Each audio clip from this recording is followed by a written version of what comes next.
Hello students, आज इस video में हम class 6 book RS Agrawal chapter 3 whole numbers exercise 3D start करने जा रहे हैं। बच्चों, एक्सरसाइज 3D स्टार्ट करने से पहले हम मल्टीप्लिकेशन की प्रॉपर्टीज होती है, इसको थोड़ा सा समझ लेते हैं।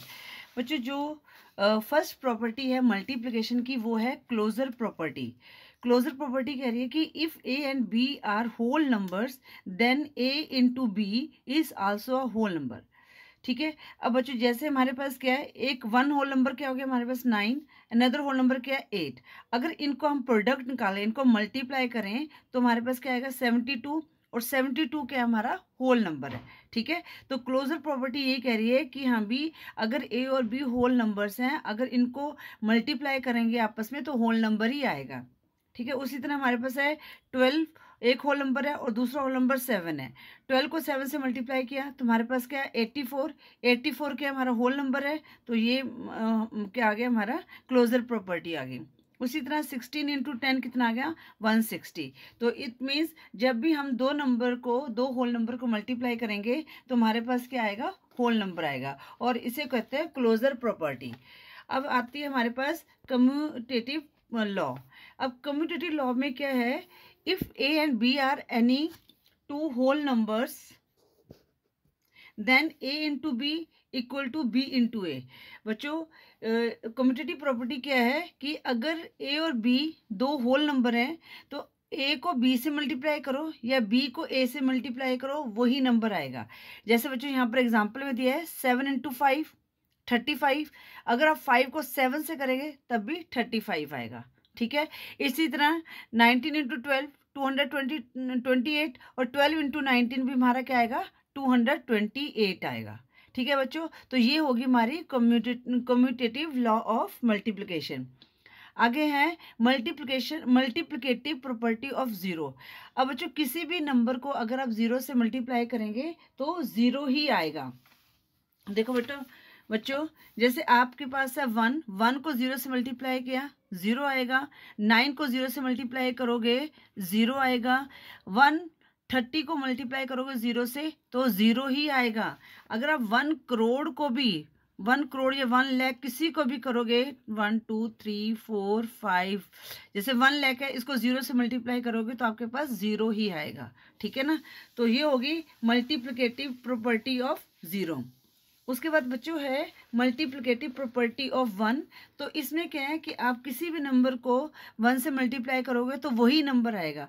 जैसे यहाँ पर दिया गया है 8 1 ज़ा 8 या 1 8 ज़ा 8। 76 मल्टीप्लाई 1 इक्वल टू 1 मल्टीप्लाई 76, 76 ही आ रहा है। 2 3 4 5 मल्टीप्लाई 1 और 1 मल्टीप्लाई 2 3 4 5 हमारे पास 2 3 4 5 ही आएगा। मतलब कि 1 से जिस नंबर को मल्टीप्लाई करेंगे तो वही नंबर आएगा। ठीक है। आगे है एसोसिएटिव लॉ। अब एसोसिएटिव लॉ में क्या है, if A B C are any whole numbers then A into B into C. मतलब कि आपने पहले A इंटू बी किया, फिर उसके बाद जो आया उसको C से मल्टीप्लाई कर दिया। अगर हम पहले B और C को कर दें, फिर उसको जो आएगा आंसर उसको A से मल्टीप्लाई करेंगे तो वो सेम नंबर आएगा। ठीक है। जैसे यहाँ पर एग्जाम्पल में दिया है 9 7 एंड 10। तो बच्चों, अब यहाँ पर क्या है 9 इंटू 7 इंटू 10 है। 9 7 63, 63 इंटू 10 630 आया। अगर हम 7 इंटू 10 पहले कर लेते हैं, फिर उसको 9 से मल्टीप्लाई करेंगे तब भी हमारे पास 630 आएगा। मतलब कि अगर हमारे पास जैसे ये हैं नंबर्स हैं ABC, मल्टीप्लाई करेंगे, अगर हम उनको मतलब कि किसी अलग नंबर से मल्टीप्लाई करेंगे तो हमारे पास आंसर सेम ही आएगा। आगे बच्चों है distributive law of multiplication over addition. अब इसका मतलब क्या है, देखो बच्चों, इसका मतलब है, ये मैं एक बार पढ़ लेते हैं इसको। For any whole numbers ABC we have A into B plus C। ठीक है बच्चों, पहले इसको समझते हैं। बच्चों, जब भी आपके पास कभी इस तरह से कुछ आता है ना, या AB प्लस C, तो इट मीन्स ब्रैकेट के बाहर क्या मल्टीप्लाई का साइन है। ठीक है। अगर मल्टीप्लाई का साइन होता है तो आपको A को B से मल्टीप्लाई करने का, ठीक है, प्लस फिर A को C से मल्टीप्लाई करने का। ठीक है। तो ये आपके पास आएगा। ठीक है। तो अगर आप A बी प्लस कर दो या ए इंटू प्लस ए इंटू सी कर दो, तो ये हमारा क्या है, सेम ही आंसर आएगा। ठीक है बच्चों, तो ये हमारी क्या होगी, distributive law of multiplication over addition. अब जैसे एग्जाम्पल को भी देख लेते हैं। तो बच्चों यहाँ पर क्या है, एग्जाम्पल में क्या है, 16 into 9 plus 8 equal to 16 into, अब इनका 9 प्लस 8 कितना होता है 17, इक्वल टू कितना आ गया 272। अगर हमारे पास जैसे 16 को पहले 9 से मल्टीप्लाई करें, फिर 16 को 8 से मल्टीप्लाई करें, तो अब इनका 9 से मल्टीप्लाई करके 144 आ गया और 8 से मल्टीप्लाई किया तो 128 आया। इनको ऐड करके हमारे पास कितना आ गया 272। ठीक है बच्चों, नेक्स्ट है हमारे पास distributive law of multiplication over subtraction. अब बच्चों ये भी सेम है, बस यहाँ पर क्या है, मल्टीप्लाई की प्लस की जगह क्या है, माइनस का साइन है। जैसे a into B minus C हो, ठीक है ना, तो a into B minus C हो तो a into B minus a into C, मतलब कि प्लस की जगह माइनस का साइन है। ठीक है, तो अगर आप इस तरह से मल्टीप्लाई करते हैं, a इंटू मतलब जो b और c वाला नंबर है उसको माइनस करके फिर a से मल्टीप्लाई करते हैं, तो वही आंसर आएगा। अगर आप a को पहले b से मल्टीप्लाई कर दें, फिर a को c से मल्टीप्लाई कर दें, फिर उनको सब्ट्रैक्ट कर देंगे, तो वो सेम आंसर आएगा। ठीक है बच्चों, अब हम करते हैं एक्सरसाइज 3D के क्वेश्चन को सॉल्व करते हैं। बच्चों जो 3D का फर्स्ट पार्ट है, fill in the blanks to make each of the following a true statement. तो अभी हमने क्या है, प्रॉपर्टीज को रीड किया है, तो इनको क्वेश्चंस को करते हैं। साथ साथ में आपने ये भी बताना है कि ये कौन सी प्रॉपर्टी है। ठीक है, ये भी हमारा रिवाइज हो जाएगा। तो क्वेश्चन 1 का पार्ट 1 है 246 इंटू 1।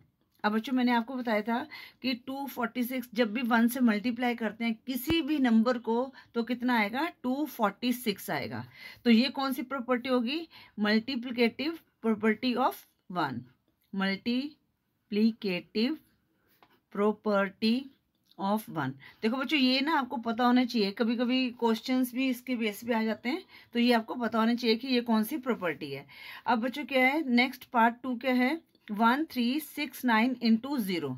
तो अब किसी भी नंबर को 0 से मल्टीप्लाई करेंगे तो बच्चों क्या आएगा, 0 आएगा। तो यहाँ पर क्या आ गया 0, तो ये कौन सी प्रॉपर्टी होगी, मल्टीप्लिकेटिव प्रॉपर्टी ऑफ 0 होगी। ठीक है, अब पार्ट 3 में क्या है, 593 इंटू 188। तो 188 इंटू डैश, अब यहाँ पर क्या आएगा। ठीक है बच्चों, तो ये हमारी कौन सी प्रॉपर्टी होगी, कम्यूटेटिव प्रॉपर्टी होगी। तो ये कौन सी है, कम्यूटेटिव, लिख देती हूँ पहले फिर मैं आपको बताती हूँ, प्रॉपर्टी ऑफ मल्टीप्लिकेशन। देखो बेटा जो कम्यूटेटिव प्रॉपर्टी है ये एडिशन की भी होती है, तो यहाँ पर मल्टीप्लिकेशन, तो यहाँ पर हमने मल्टीप्लिकेशन लिखना है। ठीक है, अगर आपसे पूछा जाता है। तो अब यहाँ पर क्या है, 593 को 188 से मल्टीप्लाई करोगे या 188 को 593 से मल्टीप्लाई करोगे, तो हमारा आंसर सेम आएगा। ठीक है, अब है पार्ट 4। पार्ट 4 में क्या दिया गया है, 286 into 753 equal to dash into 286। अब बच्चों ये कौन सी प्रॉपर्टी हुई, ये भी हमारी कौन सी property, commutative property. Very good, तो ये भी हमारी कम्यूटेटिव प्रॉपर्टी है। तो यहाँ पर क्या है, 286 दिया है, 753 दिया है, तो यहाँ पर हम क्या लिख देंगे 753। अब बच्चों पार्ट 5 करेंगे। पार्ट 5 पूछा गया है 38, एक मिनट में क्वेश्चन को उतार लेती हूँ, 91 38 इंटू 91 इंटू 37, ये किसी में ब्रैकेट में दिया गया है, फिर डैश इंटू 38 इंटू 37। अब बच्चों ये देखो ये कौन सी प्रॉपर्टी हुई, ये हमारी होगी एसोसिएटिव प्रॉपर्टी। ठीक है, तो अब यहाँ पर हमारे पास क्या है, जैसे अब पहले आपने 91 को 31 से मल्टीप्लाई कर दिया, फिर जो आंसर है उसको 38 से मल्टीप्लाई करोगे। अगर हम 38 को पहले 37 से मल्टीप्लाई करते, जो आंसर आएगा उसको हम 91 से मल्टीप्लाई करोगे, तो वही हमारा आंसर आएगा। तो ये कौन सी प्रॉपर्टी होगी, एसोसिएटिव लॉ ऑफ मल्टीप्लिकेशन। ठीक है, ये हमारी रिवीजन भी होगी। तो इससे मैंने ये आपको यहाँ पर बता भी रही हूँ कौन सी प्रॉपर्टी है, तो इससे ये क्या है, आपको ये रिवीजन भी हो जाएगा और ये पक्का भी हो जाएगा कि हाँ भी ये वाली प्रॉपर्टी को ये वाली जो प्रॉपर्टीज़ हैं वो क्या क्या है मल्टीप्लिकेशन की। ठीक है, अब हम करते हैं पार्ट 6। पार्ट 6 में क्या दिया गया है, 13 into 10 into dash equal to 1 3, कितने जीरो, 1 2 3 4 5 जीरो से बेटा। देखो 1 2 3 4 5। अब बच्चों यहाँ पर ध्यान दो, 13 है 13 है, 10 की एक जीरो यहाँ पर आ गई। अब यहाँ पर हमारे पास क्या आएगा, 1 2 3 4, 1 लिख के हम 4 जीरो आ जाएगी, 1 2 3 4। ठीक है बच्चों, ठीक है बच्चों, तो ये हमारा आंसर आ गया। नहीं बच्चों यहाँ पर क्या 100 है, सॉरी यहाँ पर 100 है, तो ये 2 जीरो आ गई तो 3 जीरोस रह गई, तो यहाँ पर क्या आएगा 1000 आएगा। ठीक है, तो 13 इंटू 100 इंटू 1000, जब भी ऐसे आता है तो जो नंबर आता है हमने उस नंबर को लिख देना है, और जितनी जीरो होती है वो उतनी जीरो हमने यहाँ पर लगा देनी है। ठीक है, यहाँ पर 2 जीरो ऑलरेडी थी, ये 2 जीरो ऑलरेडी थी, तो हमने जो नेक्स्ट उसमें क्या है 1 लिख के 3 जीरो लिख दिए हैं। तो ये हमारा आंसर आ गया यहाँ पर फिल इन द ब्लैंक्स में 1000। अब करते हैं पार्ट 7।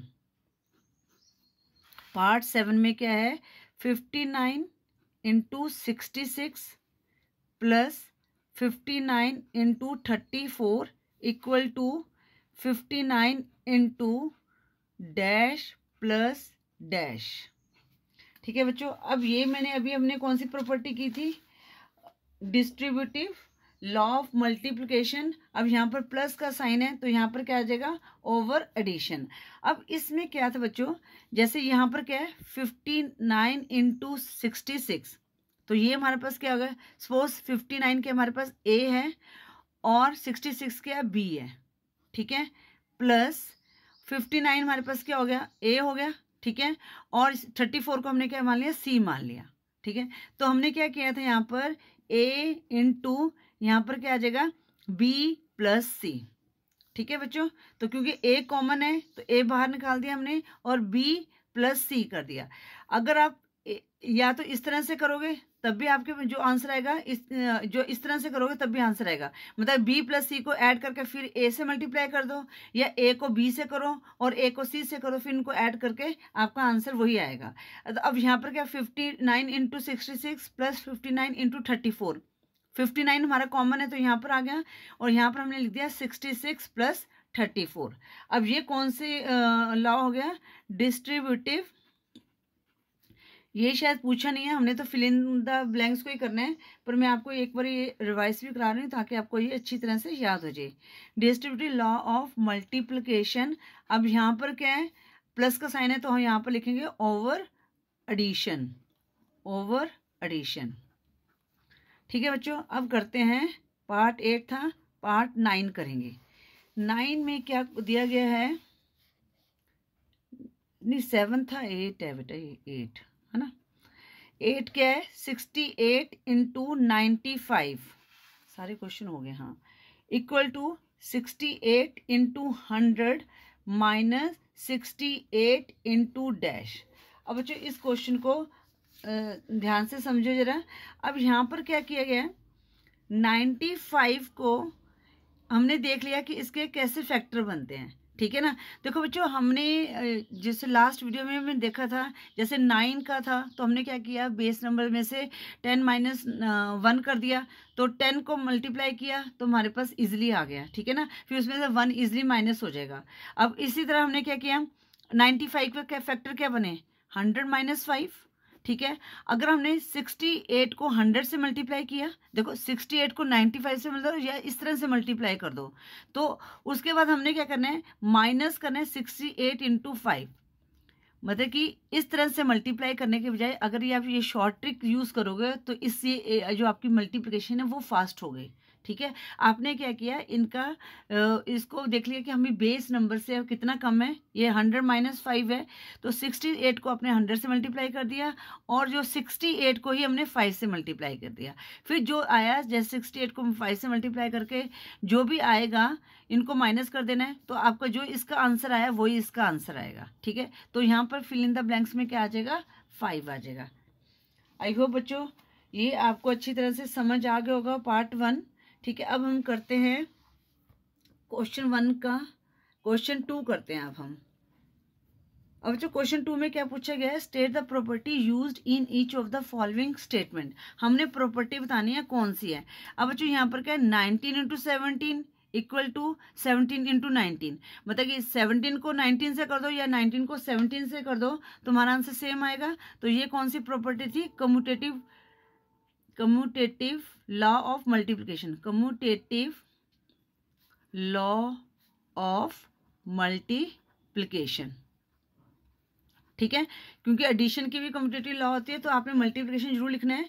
अब पार्ट 2 में क्या दिया गया है, 16 into 30 is a whole number. अब बच्चों ये सबसे पहली प्रॉपर्टी थी कि अगर 16 इंटू 32 करेंगे तो जो आंसर आएगा वो भी हमारा होल नंबर होगा, लिखा है ना इज अ होल नंबर। तो ये कौन सी प्रॉपर्टी होगी, क्लोजर प्रॉपर्टी, CLOSURE। ये कौन सी होगी, क्लोजर प्रॉपर्टी ऑफ मल्टीप्लिकेशन। ठीक है, पार्ट 3 हमारे पास है 29 इंटू 36 इंटू 18।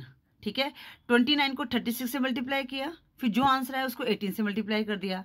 अगर आप 36 को 18 से मल्टीप्लाई करोगे, फिर जो आंसर आया उसको 29 से मल्टीप्लाई करोगे, तो तुम्हारा आंसर सेम आएगा। तो ये कौन सी प्रॉपर्टी होगी, associative law of multiplication, associative law of multiplication. ठीक है बच्चों, जो पार्ट 4 है उसमें क्या दिया गया है, 1480 इंटू 1 इक्वल टू 1480। तो ये कौन सी प्रॉपर्टी होगी, मल्टीप्लिकेटिव प्रॉपर्टी ऑफ 1। तो यहाँ पे लिखेंगे मल्टीप्लिकेटिव प्रॉपर्टी ऑफ 1। पार्ट 5 है, पार्ट 5 में क्या दिया गया है, 1732 इंटू 0 इक्वल टू 0। तो ये कौन सी होगी, multiplicative property of 0, multiplicative property of 0। Part 6 दिया गया है, पार्ट 6 में क्या बोला गया है, 72 इंटू 98 प्लस 72 इंटू 2। ठीक है, ये क्या होगा, A into B, A into C equal to A into B plus C. ठीक है, अब बच्चों यहाँ पर क्या है, प्लस का साइन है, तो ये कौन सी होगी, distributive law of multiplication over addition, distributive law of multiplication over addition. ठीक है, अब ये होल नंबर है तो होल नंबर भी लिख सकते हैं, इन होल नंबर। ठीक है बच्चों, अब करते हैं पार्ट 7। पार्ट 7 हमारे पास क्या दिया गया है, 63 into 126 minus 63 into 26 equal to 63 into 126 minus 26। तो बच्चों ये कौन सी प्रॉपर्टी होगी हमारे पास, ये सेम होगी। तो यहाँ पर हम क्या लिखेंगे, ओवर सब्ट्रैक्शन। तो ये लिखेंगे हम distributive law of multiplication over subtraction, over subtraction in whole number. बच्चों इस वीडियो में हम क्वेश्चन 1 और 2 को ही करेंगे। आई होप ये जो सारी प्रॉपर्टीज हैं वो आपको अच्छी तरह से समझ आ गई होंगी। नेक्स्ट वीडियो में हम क्वेश्चन 3 से स्टार्ट करेंगे। अगर फिर भी आपका कोई डाउट है बच्चों तो आप मैसेज कर सकते हैं। वीडियो यूजफुल लगी तो वीडियो को लाइक करें, शेयर करें अपने फ्रेंड्स के साथ। चैनल पे नहीं हो तो चैनल को सब्सक्राइब करें। Thank you for watching. Next video में हम क्वेश्चन 3 से स्टार्ट करेंगे।